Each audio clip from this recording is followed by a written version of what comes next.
চাঁপাইনবাবগঞ্জ সদর উপজেলার রানীঘাটি ইউপি চক আলমপুর খলিলউদ্দিন বিশ্বাস উচ্চ বিদ্যালয়ের প্রধান শিক্ষক এবিএম মোদাচ্ছেরুল হক মুকুরের বিরুদ্ধে দুর্নীতির অভিযোগ এনে তার পদত্যাগের এক দফা দাবিতে মানববন্ধন ও বিক্ষোভ সমাবেশ করেছে অভিভাবক, স্থানীয় সমাবেশ সহ অত্র প্রতিষ্ঠানের সাধারণ শিক্ষার্থীরা। 29 আগস্ট 2024 বৃহস্পতিবার সকাল 11টায় বিক্ষোভটি শুরু হয়। সাধারণ শিক্ষার্থীরা বিদ্যালয়ের আশেপাশের সড়ক ঘুরে এসে বিদ্যালয়ের মূল ফটকের সামনে অবস্থান নেয়।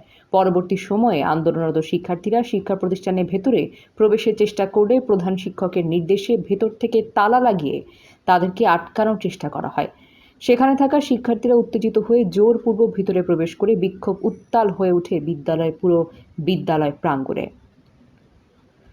সমাবেশে থাকা শিক্ষার্থীরা বলেন, প্রধান শিক্ষক মুকুল হক একজন প্রতারক, একজন দুর্নীতিবাজ। তার বিরুদ্ধে টাকা আত্মসাৎ, প্রতিষ্ঠানে সরকারি মালামাল লুটপাট এবং বিভিন্ন অনিয়ম এবং দুর্নীতি সহ এমন আরও অনেক অভিযোগ আছে তার বিরুদ্ধে। তারা আরও বলেন, প্রধান শিক্ষকের অপকর্মের কারণে এই প্রতিষ্ঠানটি প্রায় ধ্বংসের পথে চলে গেছে।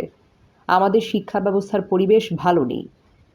ভালো না থাকায় আমাদের ছেলে মেয়ে ভাই বোনকে অন্য দূরের স্থানে যেতে হয়। এই অপদার্থ অপকর্মকারী শিক্ষককে অপসারণ করে একজন যোগ্য, সৎ, দায়িত্বশীল শিক্ষক নিয়োগের মাধ্যমে পুনরায় এই বিদ্যালয়ের শিক্ষা ব্যবস্থার শান্তি ফিরিয়ে আনতে জোর দাবি জানান।